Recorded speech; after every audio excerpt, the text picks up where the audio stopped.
Baik Bapak Ibu, Assalamualaikum warahmatullahi wabarakatuh. Waalaikumsalam warahmatullahi wabarakatuh. Selamat siang, salam sejahtera bagi kita semuanya. Gimana Bapak Ibu, masih semangat? Semangat pagi. Pagi. Nah, gimana mau buat anaknya semangat kalau kita sendiri aja sampai siang ini belum semangat? Ayo sama-sama kita ulang lagi. Semangat pagi. Pagi. Nah, Siang loh, Pak. kenapa saya katakan semangat pagi? Supaya semangatnya sama seperti pagi walaupun sudah siang seperti ini. Oke, bisa ya? Semangat pagi. Pagi. Oke, luar biasa. Kita sebagai pendidik itu harus tetap semangat apapun yang terjadi. Baik Bapak Ibu sekalian, pada kesempatan kali ini saya akan menyampaikan tentang budaya positif. Apa itu budaya positif? Ini yang akan kita bahas. Sebelum ke sana,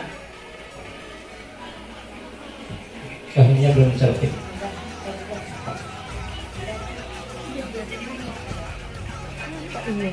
Oke, kita bahas dulu filosofi kontekstual pemikiran Ki Hajar Dewantara. Ki Hajar Dewantara, nama lengkapnya adalah Raden Mas Suwardi Suryaningrat atau sering kita kenal dengan Ki Hajar Dewantara. Lahirnya ada di Jogja, yaitu tanggal 2 Mei 1889. Oleh karena itu, setiap tanggal 2 Mei kita sama-sama merayakan ulang tahun Ki Hajar Dewantara ini. Kita sebut dengan Hari Pendidikan Nasional yang disingkat dengan Hardiknas. Hardiknas atau Hardiknas? Hardik ya. Nah, organisasinya banyak sekali. Ini dasar-dasar kemerdekaan bagi masyarakat pribumi Indonesia. Ajaran kemerdekaan yang dimaksud taman siswa adalah kemerdekaan yang berasal dari dirinya sendiri. Lanjut, tujuan pendidikan menurut filosofi Ki Hajar Dewantara adalah menuntun segala kodrat yang ada pada anak agar mereka dapat mencapai kebahagiaan yang setinggi-tingginya, baik sebagai manusia maupun sebagai anggota keluarga. Apa saja kodrat seorang anak? Kodrat manusia terbagi menjadi dua. Pertama adalah kodrat alamnya, kedua kodrat zamannya. Apa itu alamnya? Berarti karakteristik lingkungannya. Kalau di daerah perkotaan, berarti alamnya mereka mengikuti dari perkembangan perkotaannya.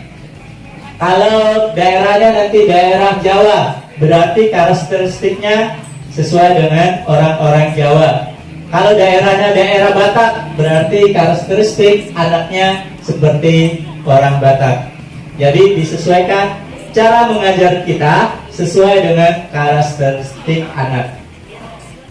Kodrat lainnya tetap masih di alam. Ada nanti yang anak A, karakteristiknya dianya suka ngomong terus, kalau catat tidak mau. Benar Bapak Ibu? Nah, ada anak yang hobinya menghitung. Kalau matematika cepat ya, tapi kalau biologi tidak suka karena menghafal, ngantuk. Ini karakteristik anak. Ada anak yang sukanya kalau belajarnya sambil bermain. Makanya kalau ada guru yang bermain, dia baru semangat. Kalau nggak bermain, dia mulai ganggu temennya. Terus ada yang pura-pura tidur dan lain sebagainya. Pura-pura tidur supaya ditegur gurunya. Kemudian kodrat yang kedua adalah kodrat zaman. Jadi kita mengajar anak sesuai dengan perkembangan zaman kita. Jangan pula anaknya sudah melek dengan teknologi, kita masih meraba-raba. Anaknya kerap kali bermain media sosial, kita malah ketinggalan. Bukan berarti kita harus bermain media sosial dengan hal-hal negatif, karena semua media sosial bisa kita gunakan untuk hal-hal yang positif. Contohnya TikTok, kalau yang negatif buka-buka aurat di situ kan, atau hal-hal yang tidak bagus. Tapi yang positif, pembelajaran bisa dimasukkan. Umpamanya visi misi OSIS bisa dimasukkan ke TikTok, kan tidak perlu lama penyampaiannya. Nah, di sini katanya setiap anak memiliki keunikan masing-masing, unik. Contoh anak kita kan ada yang kalau ada apa-apa sedikit atau cepat kali larinya. Contohnya di 10-1 ya, ada si Kelvin. Ada juga anak yang kalau ditanya langsung dia. Kalau di 10-2 anak kita itu ada. Kita mau ngasih kesempatan ke yang lain, tapi dia terus-terusan angkat tangan itu. 10-2. Kalau karakteristik di kelas yang lain 10-4 kita itu malah diem semuanya. Nah itu dia ngantuan kata Pak Sapras kita. Baik, kemudian setiap anak memiliki kodratnya masing-masing. Nah sekarang kita nggak tahu anak ini mau jadi apa, dan latar belakang mereka juga tidak apa, dan tidak tahu seperti apa. Jadi sebenarnya tugas guru, terutama wali kelas, itu mengetahui karakteristik anak. Bahkan sampai yang pendiam, kalau bisa tahu dia maunya belajarnya seperti apa. Seperti itu. Kemudian keluarga merupakan pusat dari pendidikan. Pusat dari pendidikan. Oke, halaman selanjutnya.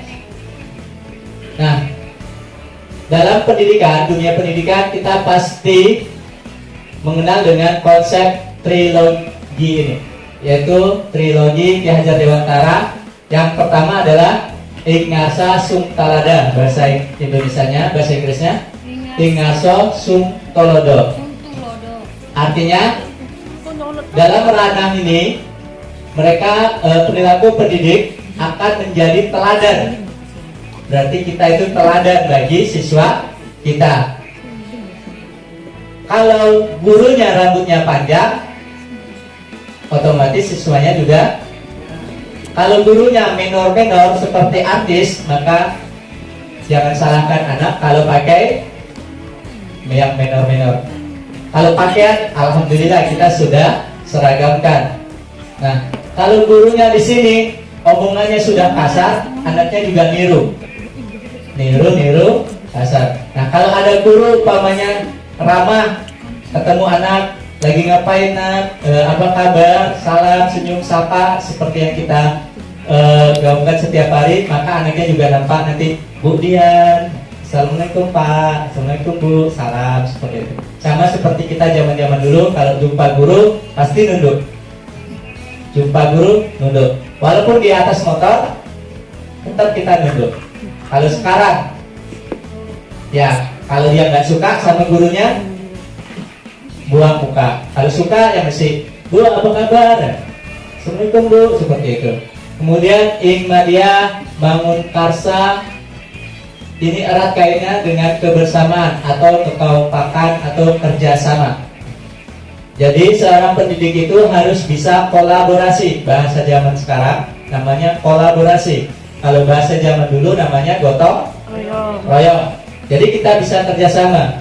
Guru kerjasama dengan siswa, guru kerjasama dengan sesama guru, guru kerjasama dengan guru di luar sekolah kita. Kemudian yang ini, Tut Guri Handa Yani, seorang pendidik harus mampu memberi kemerdekaan kepada peserta didiknya. Apa arti merdeka? Merdeka di sini bukan berarti mereka harus bebas. Artinya mereka sudah daftar ke sekolah, bebas mau belajar atau tidak. Itu bukan seperti itu. Artinya merdeka, tapi tetap masih di dalam koridor kesepakatan kelas kita. Contoh, kita mata pelajaran bahasa Inggris, bebas. Bebasnya apa? Bebasnya itu adalah kalau dalam bahasa Inggris dia nggak mau bahasa Inggris, pemain seperti itu. Nah, kalau sudah sepakati pemain setiap mata pelajaran bahasa Inggris wajib bertanya, wajib menjawab menggunakan bahasa Inggris, itu sesuai kesepakatan.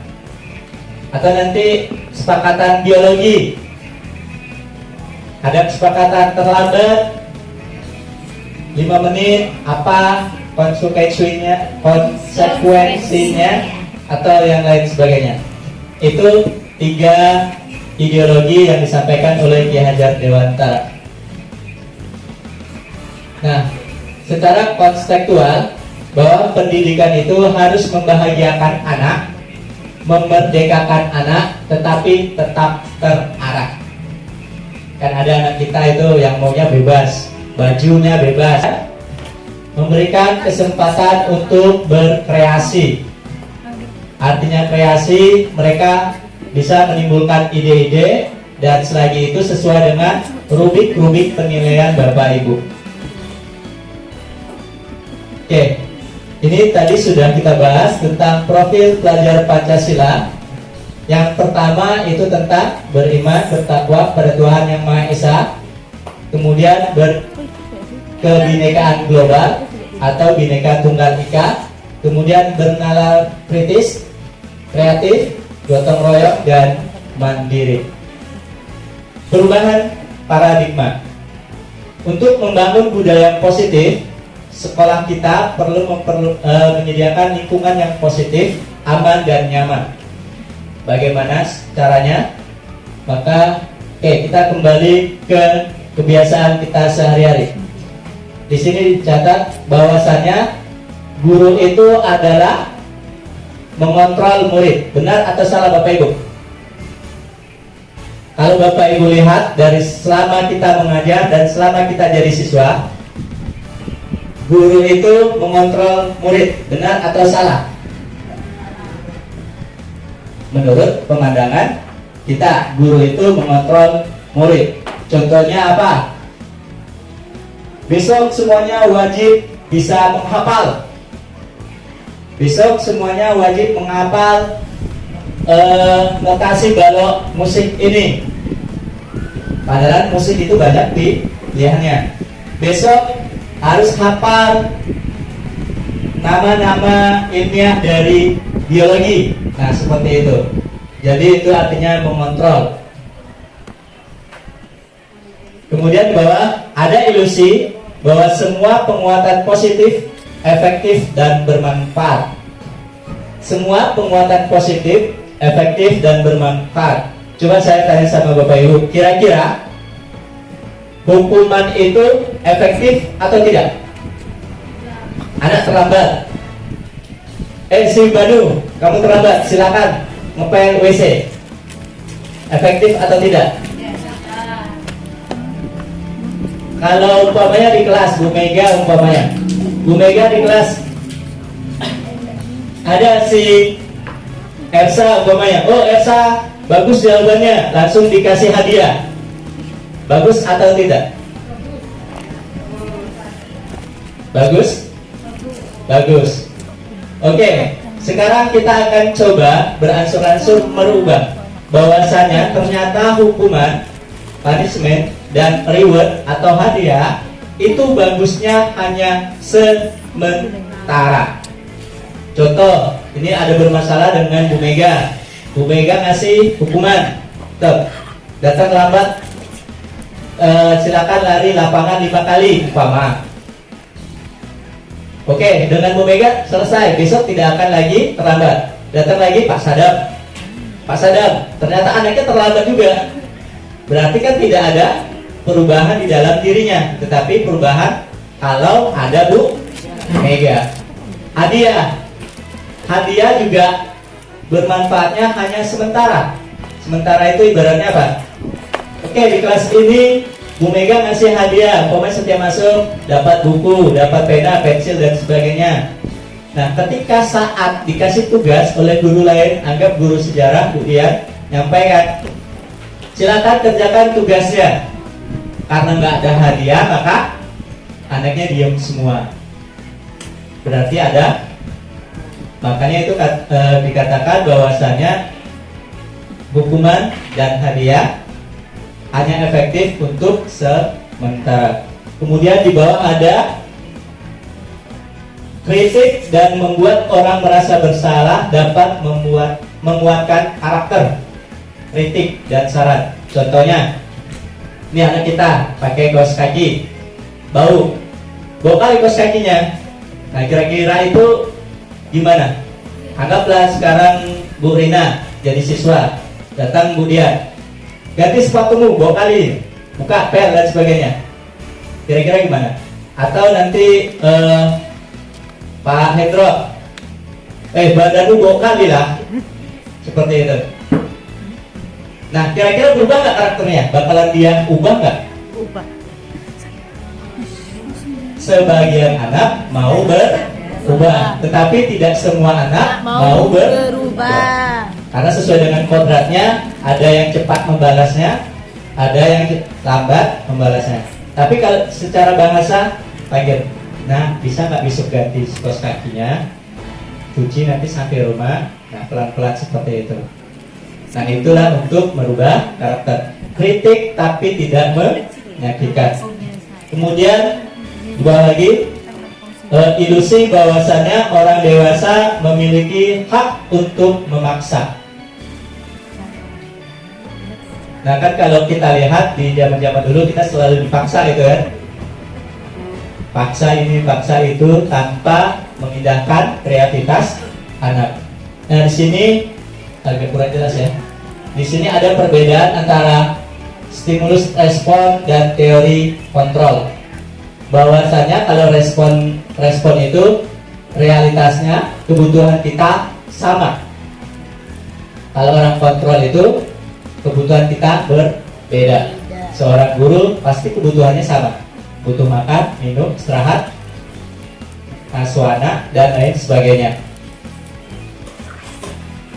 Kemudian di sini semua orang melihat hal yang sama. Sedangkan kontrol itu kita berusaha memahami pandangan orang lain tentang dunia. Kemudian di bawah kita mencoba mengubah orang agar berpandangan sama dengan kita. Sedangkan kontrol kita berusaha memahami pandangan orang lain tentang dunia. Di bawah lagi, perilaku buruk dilihat sebagai suatu kesalahan. Ini kalau respon. Tapi kalau kontrol, semua perilaku memiliki tujuan.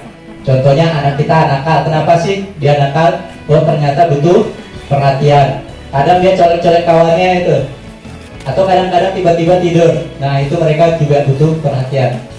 Kemudian orang lain bisa menghargai saya. Sedangkan kontrol, hanya Anda yang bisa mengontrol diri Anda. Dan ini nanti saya bagikan, bisa Bapak Ibu untuk baca-baca untuk bahan selanjutnya. Oke, di sini dia pembahasan kita tentang makna disiplin. Bapak Ibu, kalau kita mendengar kata disiplin, kira-kira apa yang ada di benak kita? Tepat waktu. Ada lagi? Kalau di sini di benak kita, kebanyakan orang pasti disiplin tentang tata tertib, teratur, kepatuhan, dan lain sebagainya. Ternyata kata sesepuh kita, Ki Hajar Dewantara menyatakan, di mana ada kemerdekaan, disitulah harus ada disiplin. Jadi kurikulum merdeka kita berarti ternyata harus ada disiplin juga, supaya tetap di dalam jalurnya. Oke, Bapak Ibu, untuk menjalankan kedisiplinan, seorang manusia itu punya motivasi sendiri-sendiri. Di sini ada 3 motivasi. Yang pertama, untuk menghindari ketidaknyamanan atau hukuman. Yang kedua, mendapat imbalan atau penghargaan dari orang lain. Yang ketiga, menjadi orang yang mereka inginkan dan menghargai diri sendiri. Nah, 3 ini pasti ada pada diri seseorang. Pertanyaannya adalah, kita sudah masuk kemana? Contoh ini. Contoh kasusnya adalah kita datang ke sekolah karena takut atau untuk menghindari ketidaknyamanan, karena ingin dipuji, atau memang kita karena ingin menghargai diri sendiri. Datang cepat ke sekolah karena takut dimarah oleh pimpinan, atau karena ingin dipuji pimpinan, atau karena kita memang ingin menghargai diri sendiri. Pilih yang mana? Hargai diri sendiri. Nah, kalau seandainya kita sudah masuk ke menghargai diri sendiri, insya Allah kita akan disiplin. Itu dia kuncinya. Contoh sama seperti anak kita. Anak kita ada sama juga 3. Mereka mengerjakan tugas itu karena apa? Karena takut dihukum, karena nggak mengerjakan tugas. Karena takut, karena ingin mendapat pujian atau dapat door prize, atau karena mereka memang ingin menghargai dirinya supaya kerja tugasnya selesai. Nah, itu dia. Semuanya ada. Dalam suatu lingkup masyarakat pasti ada. Kalau nggak 1, 2, kalau nggak 3. Atau kadang-kadang ketiga-tiganya ada pada diri seseorang. Nah, bagaimana supaya kita 3 motivasi ini kita lebih ke yang nomor 3? Makanya ada yang namanya keyakinan kelas, atau bahasa kita namanya adalah sepakatan kelas. Oke, sekarang saya tanya Bapak Ibu Walas atau Bapak Ibu Mapel yang masuk, kira-kira siapa yang sudah membuat kesepakatan kelas? Oke, nah untuk tugas ke depan, saya maunya tugas kesepakatan kelas itu sudah ada di dalam kelas. Contohnya di kelas 10.1 sudah ada tertempel, 10.2 IPS kalau saya nggak jarang masuk. Jadi pastikan sudah tertempel. Dan kesepakatan kelasnya adalah dari ide-ide anak yang diarahkan oleh gurunya. Jangan pula nanti ide anaknya, kalau terlambat 5 menit hukumannya apa? Lari spot jam. Kemarin kalau saya buat itu ada usulan anak, Pak, spot jam 15 kali, Pak 15 kali putar lapangan apa? Lapangan upacara katanya. Nah, kalau seperti itu kan menguras tenaga, habis waktunya. Jadi silakan buat kesepakatan kelas, dan saya harapkan nanti Bapak Ibu guru minimal wali kelasnya sudah ada kesepakatan kelas. Jadi kalau anak terlambat sudah hafal ya, terlambat itu apa kesepakatan kelasnya. Terus kalau tidak mengerjakan tugas, apa kesepakatan kelasnya. Nah, keyakinan kelas itu bersifat abstrak daripada peraturan yang lebih rinci dan konkret. Kalau peraturan itu kan rinci, konkret, sedangkan keyakinan kelas itu adalah abstrak. Hasilnya itu hanya orang yang membuatnya yang bisa mengerti. Keyakinan kelas berupa pernyataan universal yang umum. Artinya tidak perlu yang khusus-khusus. Contohnya kalau mata pelajaran ini harus ini, mata pelajaran ini harus ini, atau kalau tidak selesai tugas harus joget. Tidak perlu dirincikan seperti itu. Jadi mereka supaya agar berpikir kalau salah apa konsekuensinya yang sudah disepakati, atau keyakinan kelasnya seperti apa. Keyakinan kelas hendaknya tidak terlalu banyak sehingga mudah diingat dan dipahami oleh semua warga kelas. Keyakinan kelas sebaiknya sesuatu yang dapat diterapkan di lingkungan tersebut. Semua warga kelas hendaknya ikut berkontribusi dalam pembuatan keyakinan kelas. Artinya yang bandel sekalipun boleh untuk mengusulkan sarannya. Dan saya sarankan untuk Bapak Ibu yang mengajar, kalau buat keyakinan kelas jangan dipaksa. Artinya apa? Umpamanya ada usul, Pak, kalau guru terlambat 15 menit mau diapain Pak? Jangan dicegat. Jadi pelan-pelan kasih pengertian. Entah terlambatnya karena memang ada urusan di kantor, entah terlambatnya memang lagi ngurus anak yang lain, bisa dikasih pengertian seperti itu. Jadi tidak perlu rinci, guru terlambat 15 menit harus ikut nyanyi, nggak perlu dirincikan seperti itu. Oke, kita lanjut. Nah, pada diri manusia itu ada namanya 5 kebutuhan dasar. Yang pertama adalah bacanya apa, Mam?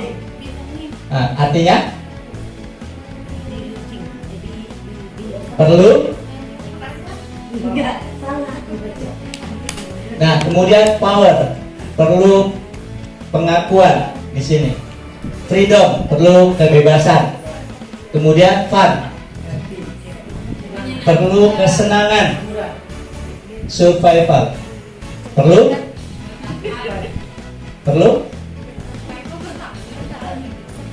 di sini ada nggak di freedom itu?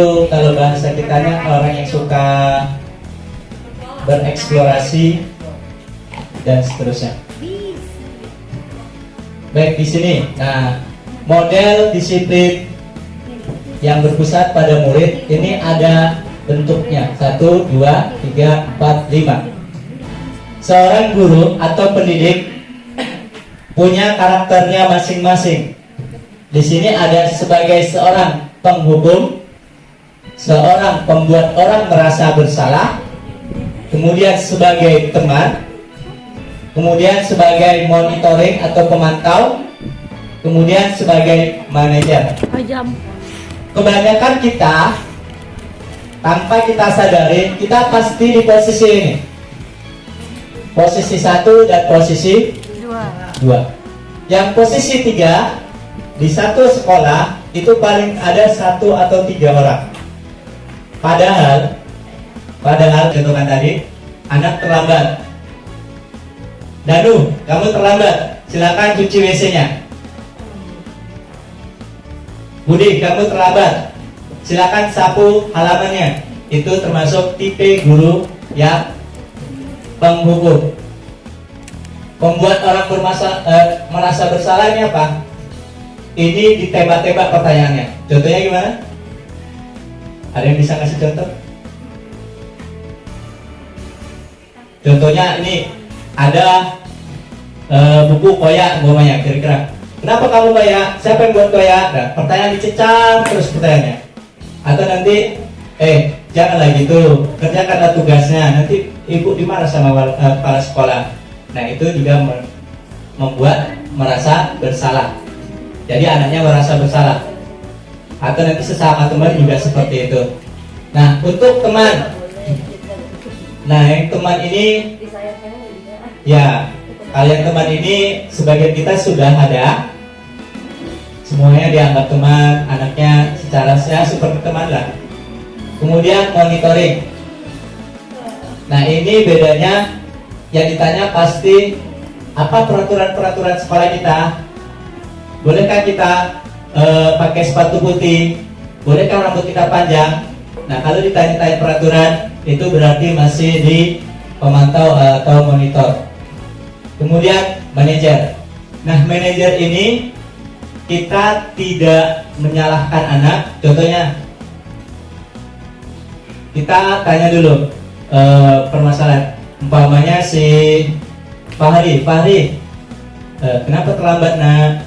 Dia cerita dulu, kemudian terus sampai tahu kesepakatan kelas kita. Nah, tanya kesepakatannya apa? Nah, jadi nanti dia tahu. Nah, nanti solusinya apa? Dan begitu seterusnya sampai dia dapat tidak mengganggu ya perasaan anaknya dan kita tidak memaksakan. Kalau peraturan kan kita harus milih nih konsekuensinya apa. Oke, itu untuk pendekatan restitusinya. Nah, terakhir yang manajer tadi itu disebut dengan restitusi. Restitusi itu adalah proses menciptakan kondisi bagi murid untuk memperbaiki kesalahan mereka, bukan mencari kesalahan mereka.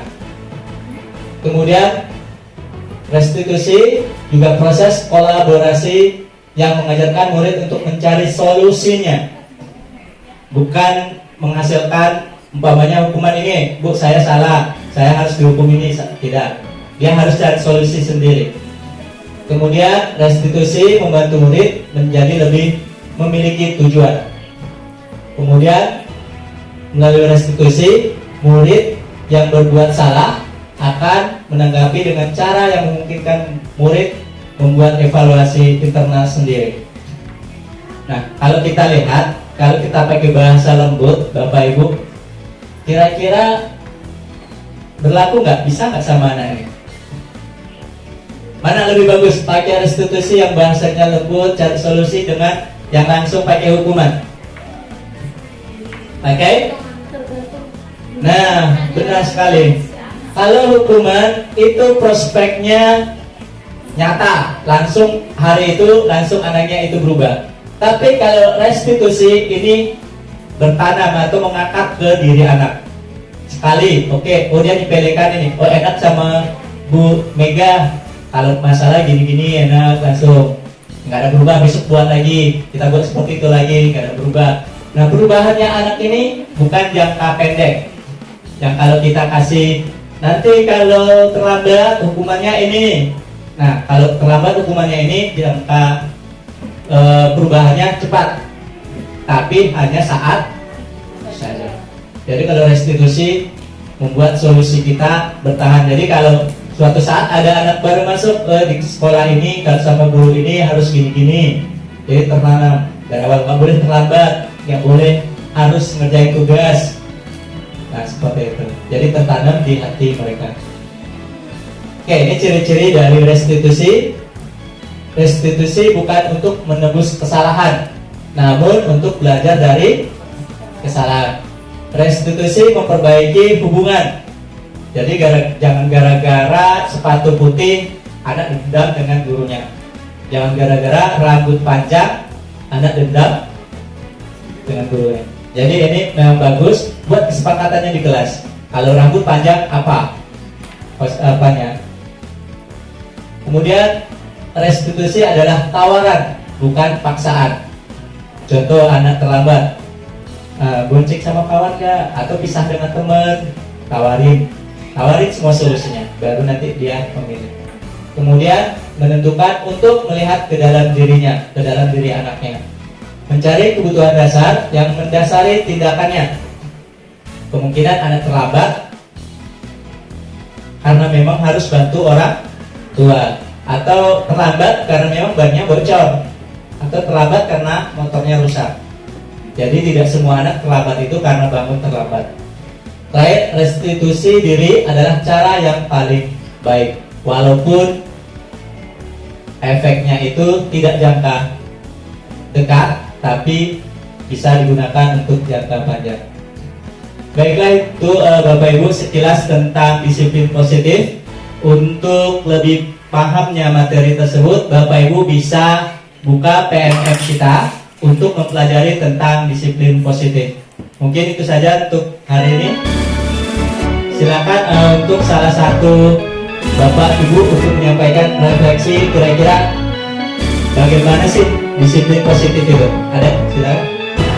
Saya akhiri. Assalamualaikum warahmatullahi wabarakatuh.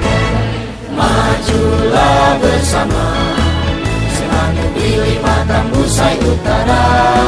Generasi muda, mutiara bangsa, bertakwa kepada Tuhan Yang Maha Esa, menjunjung nilai luhur seni budaya bangsa, rajin berkreasi, cerdas berinovasi, unggul mencipta prestasi, santun dalam bersikap, pada lingkungan peduli, selalu gigih mengembangkan diri.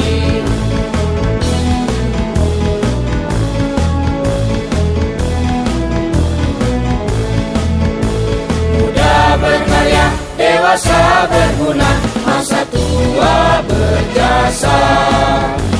Muda berkarya, dewasa berguna, masa tua berjasa. Majulah bersama, semangat ini Batam Busai Utara. Giat berkarya di masa muda, meraih bintang masa depan jaya.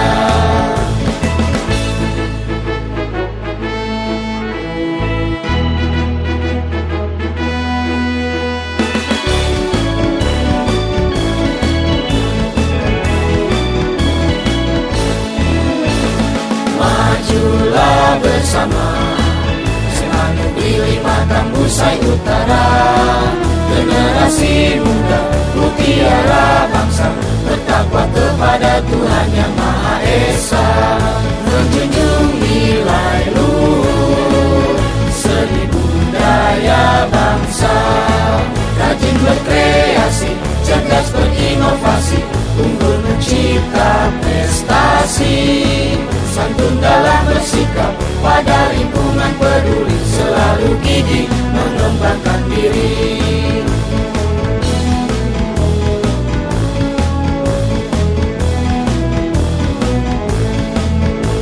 Muda berkarya, dewasa berguna, masa tua berjasa. Muda berkarya, dewasa berguna, masa tua berjasa. Majulah bersama, SMA Negeri 5 Tambusai Utara, giat berkarya di masa muda, meraih bintang masa depan jaya. Giat berkarya di masa muda, meraih bintang masa depan jaya, meraih bintang masa depan jaya.